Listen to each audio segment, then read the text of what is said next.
This is the Westside King's Church podcast, where we aim to encounter and embody the surprising grace of Jesus.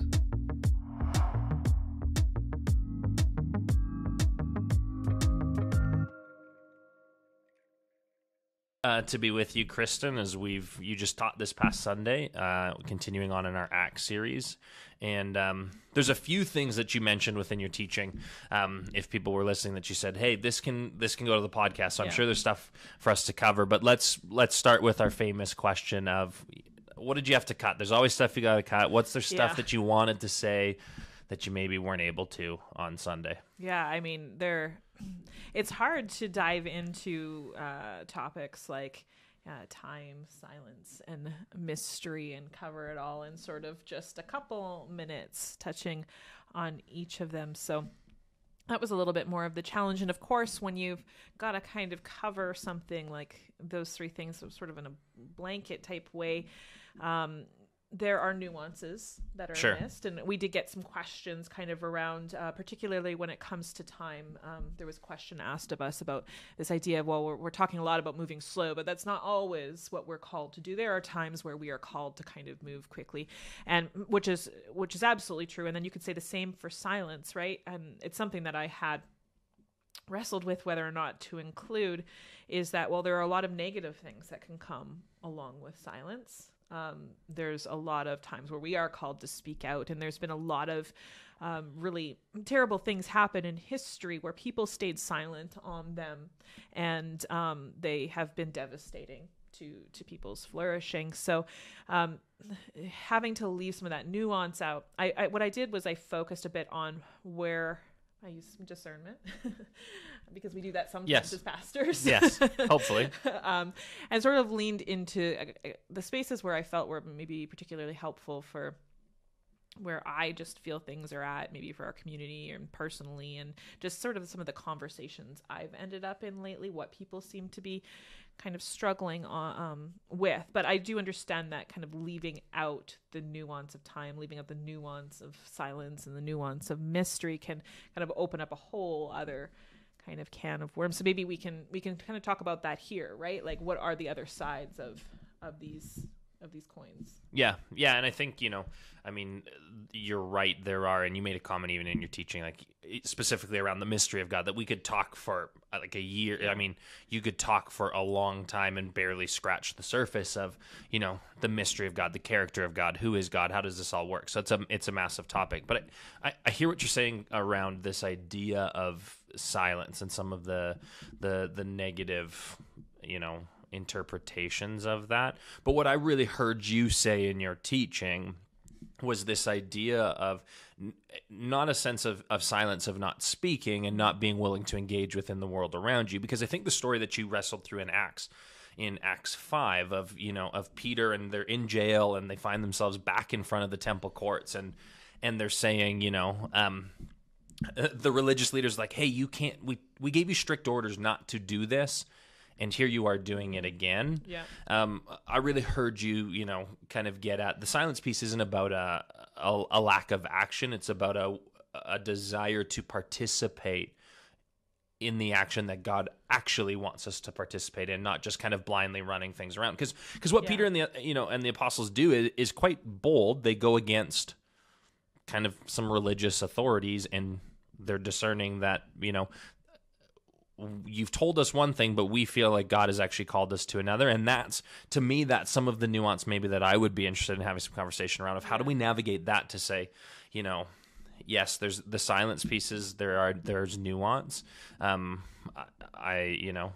also there's the sense of when, as God calls us out of those silent moments to do work and to do different things and to engage in the world around us, because he's not going to leave us in silence, in the sense of that there's nothing for us to then go kind of participate in. How do we then begin the discernment process of what does it mean to actually follow God out in that, even when it sometimes rubs up against the systems of the world that are around us? Yeah. And we see that it's not without its consequences, right? Totally. I mean, it's not like they were just, been told don't do that again and patted on the head and sent away, right? Like they were flogged. It says, they were beaten, they were jailed. Like, there are real consequences to their speaking out. And and sort of the rejecting of staying silent. You know, the angel of the Lord says, "Go and tell people all about this new life." Right. And it's the impetus for them going and spreading the word that there's something new that God is doing. So you're right. There's this kind of back and forth of times where it's like going into the wilderness and being led by the Spirit and being silent. And then there's also times to speak out and go to where God is calling you to in that. And that's part of the practice of it too, right?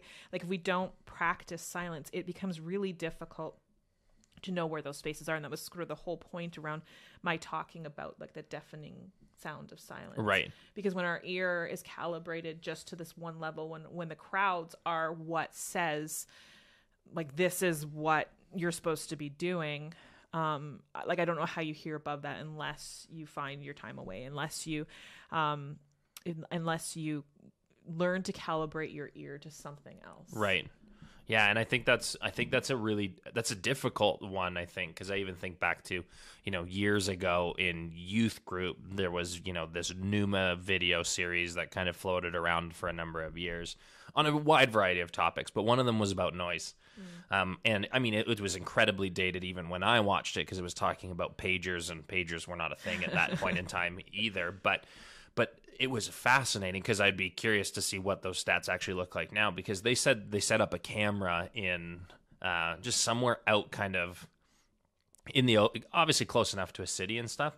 And they said to get an hour of silence, I think it took over 24 hours of filming. Right. Of constant recording for them just to find an hour of silence that they could actually piece together where there was no noise that was happening within the world around them, which is, I mean, fascinating when you think about it, of how busy our world is, but shows how intentional a practice of silence, if we're going to have that and be a part of how that shapes us as individuals, how specific I think we need to even think about some of those things, of how we set them up, how we support them.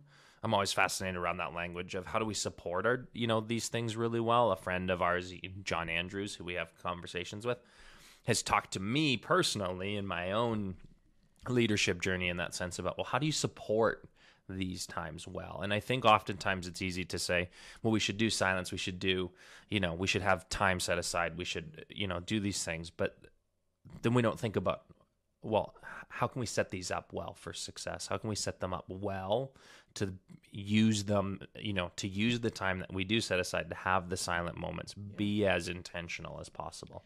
Yeah. Well, and I think in that we also have sort of these canaries in the coal mine, to use that phrase. And I can just speak a little personally here now, is that, both of my kids are on the autism spectrum, and they both have sensory issues, which a lot of kids, and adults, even those who aren't on the spectrum, have sensory. I've noticed in myself in my adult years, right? Like, it's like, oh, I never noticed that really bothered me before, but certainly it's to a higher degree in those that are on the spectrum.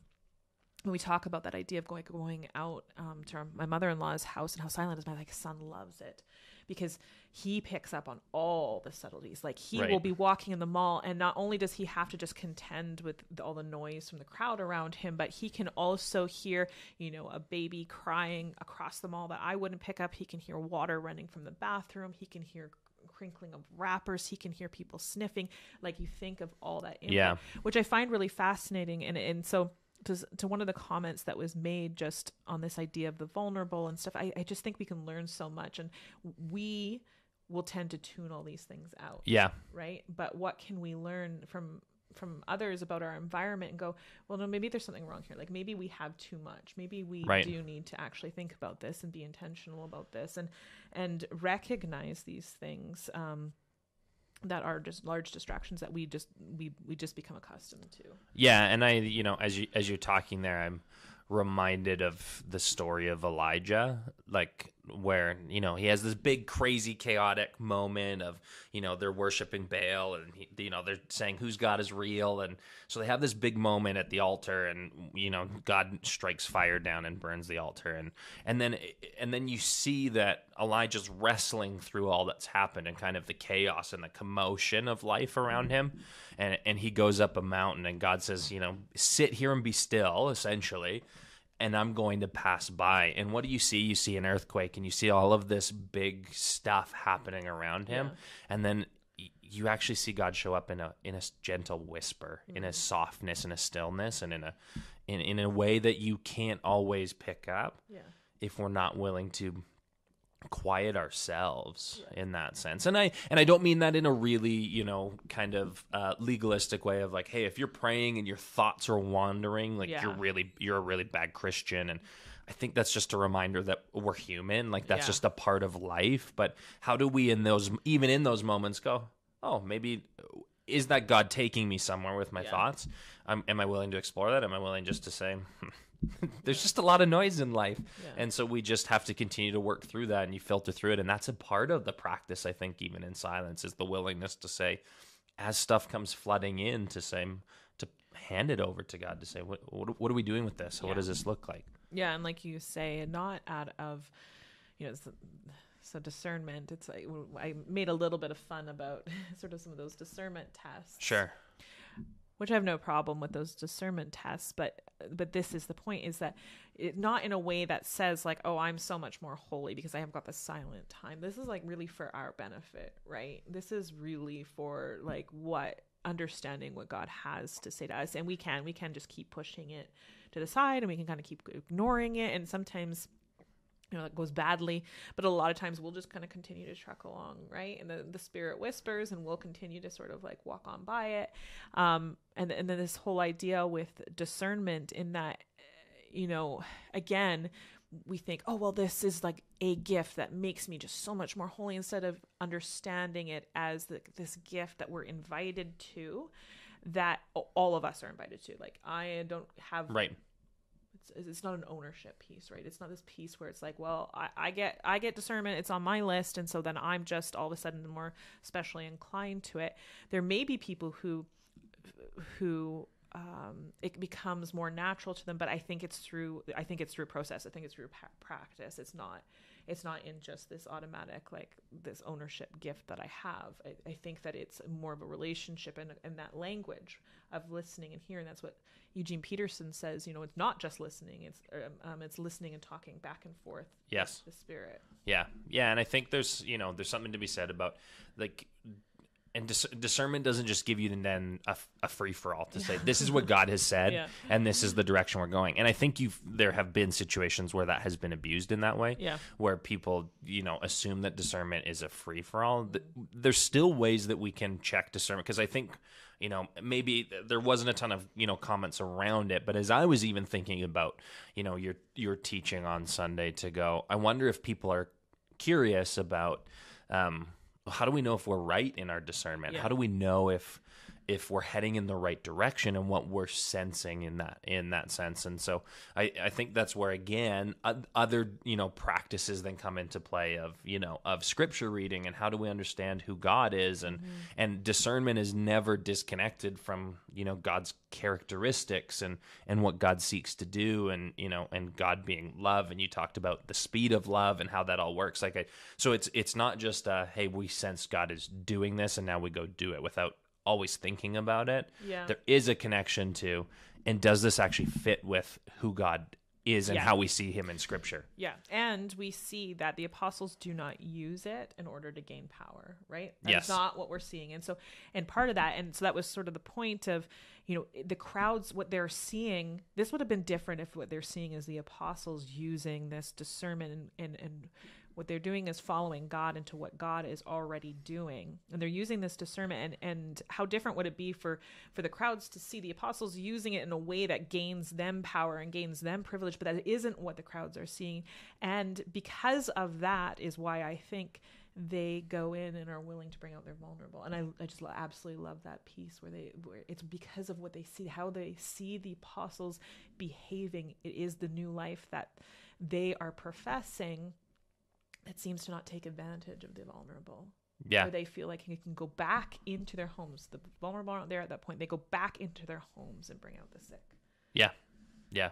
Yeah, and I think even where they find themselves teaching in Acts chapter 5, it says they went back into the temple courts. When you look at the temple system and how that was set up, there's very specific places, like how the court system was still somewhat functioning, that they were trying to say, no, this isn't how it works, was, you have your outer court where there would have been lots of vulnerable people. And so it doesn't specifically say in that text, at least not in the translation we were looking at on Sunday, but I wonder if, almost which court are they standing in as far as when they're talking about this new way of life. If they're drawing out the vulnerable, my hunch is they're on some of the outer courts, and I'm not sure the religious authorities who are on some of these, the closer in courts looking out at this, and actually above, because that's how it was set up too, is, you'd have the court of your Jews would be above even the court of women's, because there was this hierarchy system. So, and I'm playing around with scripture a little bit in how I'm thinking about it in that sense. But if they're teaching in the temple courts, I wonder if they're not on these outer courts, and you've got religious leaders almost looking down at what is happening, and we need to stop this, right? And being filled with jealousy. Totally. While they're watching these people respond and move and participate and and believe, and what shifts in them when they start to see, no, this actually makes a difference. This is real. They're experiencing the Spirit in their own life in that sense. Mm-hmm. Yeah. And so then we have time, and I guess we've only covered silence. We're gonna get into the theme. I was willing to keep going, but all right. Yeah, there still were two other camps that you were talking about. We'll save mystery for last, because just in case Tori has to cut us off. Maybe. But yeah, so we've got time that we also looked at, and I referenced that time is a really difficult one, and I even talked with a few people after, and they're like, I get that, but I just don't have time. We're just short on time all the time. And then we had that comment also that was made that just this idea of time that moves slowly, I referenced in that 3 mile an hour God quote. But then also God has different times. And I think I mentioned it a little bit on how we're working in 2 different times. We're always working in 2 different times. We're working in our human time and our experience of it and our understanding of it. And then there's also this overlapping God's time. And those 2 things can get kind of messy when they clash together. Yeah. And I mean, the time is an interesting one, and it's a common comment that comes out is I don't have time. And I navigate this carefully because we function within a culture that's kind of true. But I think that's also where we start to get tripped up, is when we take our cues from culture and then implement them as a way of what it means to follow Jesus, where I think when we actually look at the way that the kingdom of God wants to work in the world is not through the exact same structure that culture has. So structure, culturally, why do we feel like we don't have a lot of time?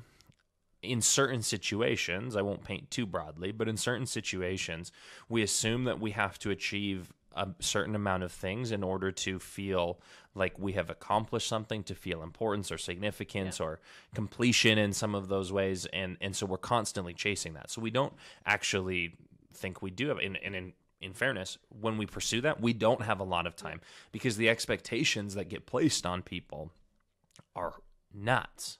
They're crazy. Yeah. They are crazy. People who are raising kids are expected to be in 8 places at once, and their kid should be the best at everything, and then they should also maintain a job, and then be a good spouse and a good parent, and then and the list continues to go on. People that aren't doing that are still finding it in different ways of job and career, like in career or other spaces that they say, well, you don't have kids, so you should have lots of time, and they spread themselves so thin because they feel the pressure to conform to, well, I don't have kids, so I should give of all of my time in all of these spaces. And it's a pursuit of acceptance. Maybe acceptance isn't the perfect word or right word that I'm thinking of, but I'll use it for now. To feel satisfaction, to feel completion in something. Whereas even to go back into some of what David was talking about last week in his teaching, this idea of how do we be comfortable in just being, and how do we do that well? And that's where the shift in in how and what it means for us to, use time wisely as followers of Jesus starts to shift things, because it pushes against the completion. It's the Sabbath. Yeah. It's the comment around Sabbath. What is Sabbath? Sabbath is this moment that you stop doing because that's not what you're designed to do. Yeah. And it's uncomfortable. Yeah. Yeah. And I think, like, if you look around the world, we're kind of the only ones with this problem by and large. Like, the majority world countries, they do not have this kind of relationship with time. It is far different. If you've ever traveled places like Southeast Asia, where Kasuki a lot of times was preaching and speaking, those were his messages around, like, he took some of his inspiration from those cultures that were, you go there and it is so much slower. And not just there, but I have a friend who just came back from Italy, and she says they go to a restaurant and you stay at that restaurant for 4 or 5 hours a night. Yeah. Like, they don't expect you to leave. They don't have to turn the table. There's zero pressure to. In fact, like, they kind of expect that you will be there for the evening enjoying dinner, and it's much more of like a community-based thing. And you know what? There is going to be cost to that. It's going to cost us something to Sure. adjust and shift our understanding Yeah. of time. But the number of conversations that I have found myself in kind of post the first kind of major 2 years of the pandemic, I know it's not over yet, but sort of during lockdown and stuff, well, I'm starting to hear from people is like, yeah, there was a lot of really terrible things about that, but there were a few really nice things about that. I had time. We went for walks. We played board games. Like, people's schedules were just not so jam-packed. And I'm starting to feel this, and it's part of why I wanted to talk about it, is because I actually feel sort of that, and hear from people sort of that anxiety again, Right. about getting back to that kind of life that they're like, I didn't love it so much.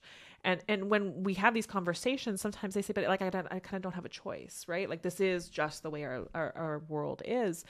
And so I appreciate what you're saying. And that is, sometimes we go, well, that's how things are, and I'll have to find a way to follow Jesus kind of within that framework. Instead, like, I just don't think that's what we're called to, right? We're called to be countercultural a lot of the times. And it's like, well, but maybe I have to reject some of that.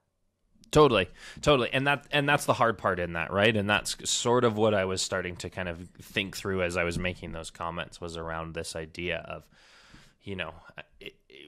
it's going to take a change of priority of how we set up our lives and the flexibility that we have within them. Yeah. As we've talked about it all at various points about the disruption of the spirit. Yeah. That takes time to actually, and flexible scheduling in some senses, to be open to how the Spirit wants to disrupt our lives in ways of God saying, hey, be over here. If we're jam-packed and we're scheduled from the moment we wake up till the moment we fall asleep, we don't actually have a lot of space for a disruption. And I know that this can be a tough conversation for people to kind of think through, so I hope they hear it in the gracious way that, I'm as a verbal processor, this is always my danger, because you start to say things out loud and people can sometimes, and I'm like, no, I'm just trying to work out my thoughts out loud. Please don't come after me. But there is this sense of well, what actually has to change within my life if I want to be more receptive to God at work. Yeah. And I think we can cap that. I think we can say, no, this is all that I have. And that's okay, actually, in some senses. Yeah. But I think we then have to be okay with that's all that we kind of see God do in our lives, because of decisions we make, and those are all, we have to make these decisions. Yeah. And I do hear the generous, just so you can be reassured, I do hear the kindness and generosity that you're getting at, but also as pastors, to know that we can't call people to things that we're not willing to do too. Totally. And I know that you've set up things in your own life that, have worked towards this, and and we all have to wrestle this. I've even questioned and started to make changes in my life of going, okay, well, what does it mean to not always be available? Well, it might mean that I'm not always needed, and, wrestling with the feeling of not always being needed, but maybe I need to know that it's okay. Just step away, walk away. You can turn that off. You don't have to always be available. You don't always have to respond. Right. You don't always have to be reached. Yeah.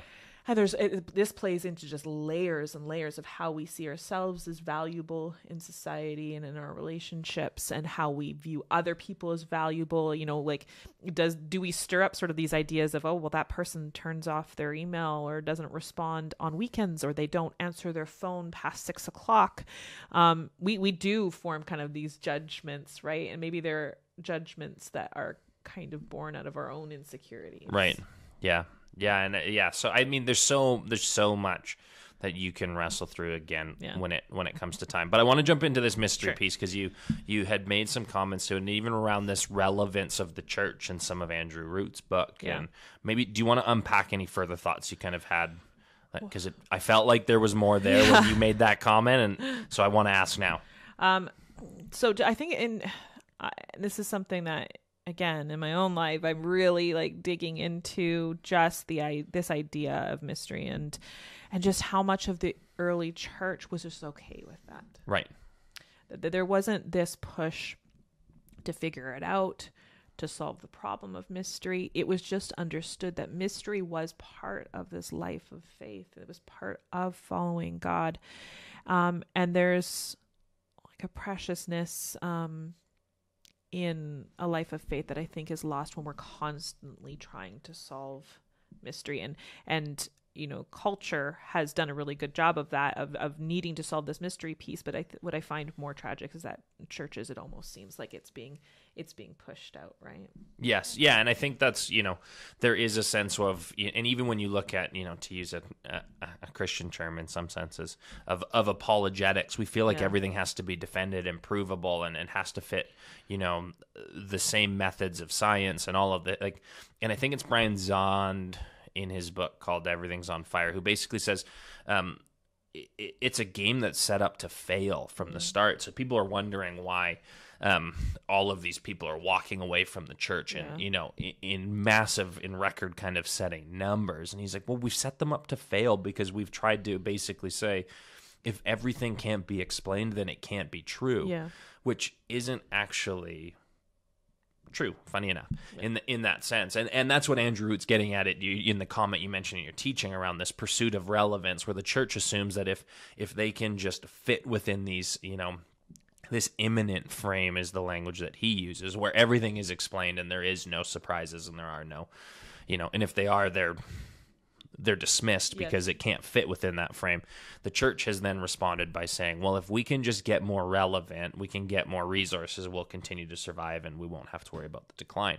But what Root is getting at is, and which I was following with the comment that you made in your teaching, is that actually if we want to push against that and come back to really what the church is called to be, it's to be a people who trust in a God who is God, who finds us in that sense. And there is mystery in how God does that and what that looks like. And it sometimes isn't quick, and it sometimes requires intentional waiting, and a whole whack of other pieces that, you know, Root unpacks. But I think you were also kind of scratching at as well.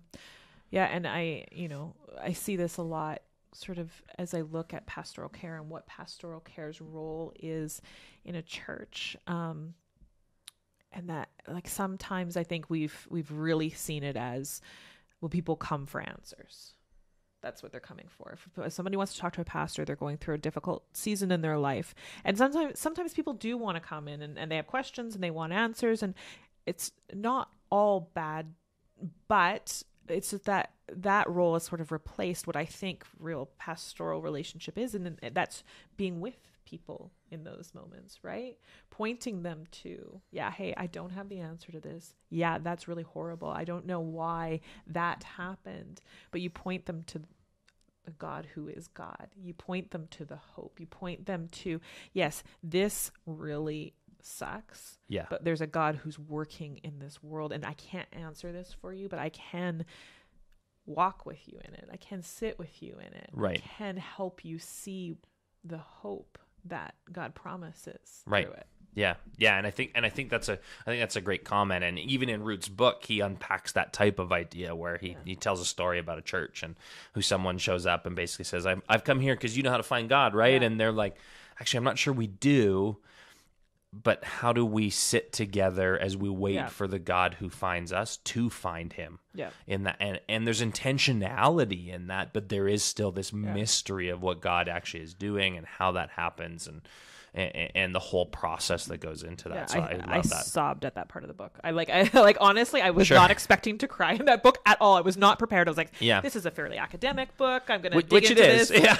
And then I was just like sitting there in a puddle, and I was like, I actually put down the book so I don't ruin it with all my tears, because I do think it was just so beautiful to see, like, and for this community to admit that, hey, we've been trying to like solve all these problems and come up with these answers, and maybe we've been down the wrong road, and so this person to come into the community who is like a newbie, like hasn't sat in church and, ask this question of them, and for them to kind of come together in this relationship to search for this God that is God, this mysterious God. I just thought was just a beautiful story in the book. Yeah.